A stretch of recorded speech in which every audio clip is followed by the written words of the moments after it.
Hopefully I didn't scare you away with all the talk about subtractive synthesis, FM synthesis. I think I had to get that all out of the way, so now that we're going to make sounds, you'll have a much better understanding of what I'm actually doing. If it's still not entirely clear, don't worry. I'll do my best to explain as much as possible while I'm doing it in the coming videos. So let's start then. Why not begin with a nice kick drum? Pick a new fresh operator. And a kick drum is pretty easy to do. I have one right here. Let's see what it looks like real quick. And it sounds like this.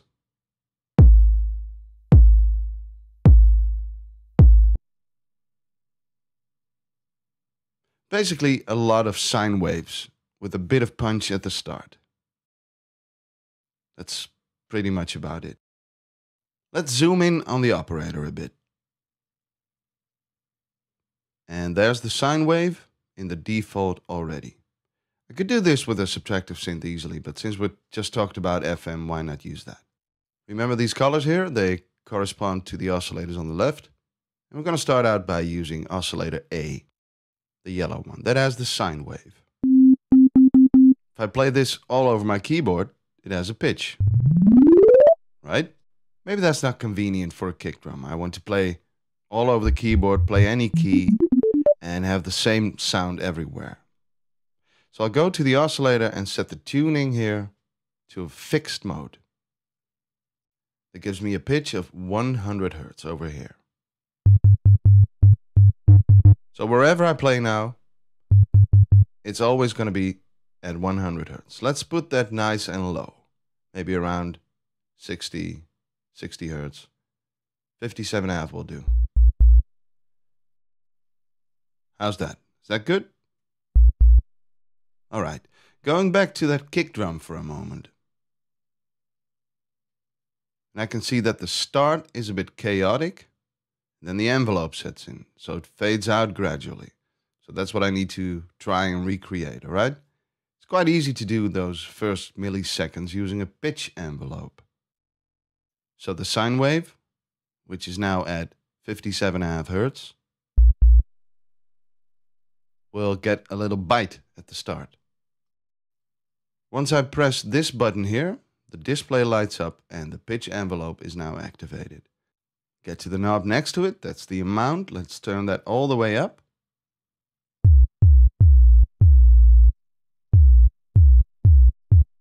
So now the envelope will be applied to the pitch for 100%. Pitch envelope works just like a volume envelope, but there's one extra field here called peak that determines the highest point of the pitch in the envelope.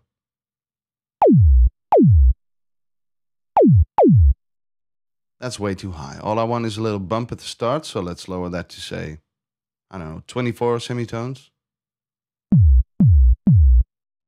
That's more like it. Next, I'm going to go to the decay here. And I'll make that a bit shorter.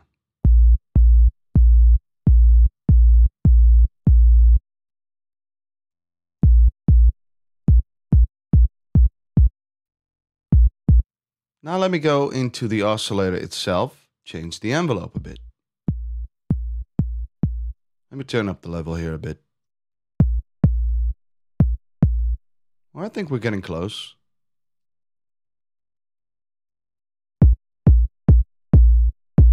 Though could use a little release time, I think. Nice.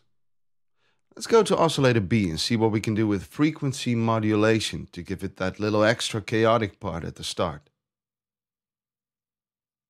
I'll stick to the sine wave for now, and I'll slowly raise that level knob.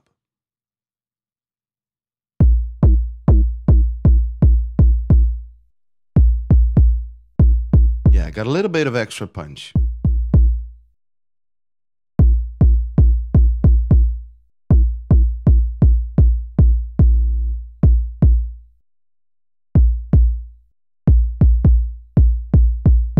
So how about that? Our first kick drum. How easy was that?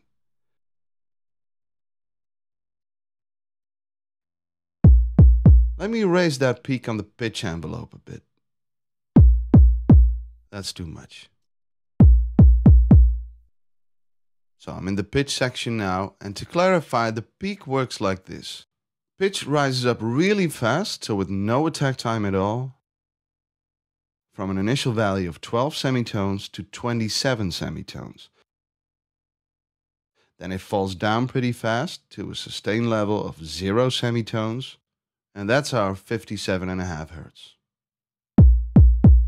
And it's sounding good.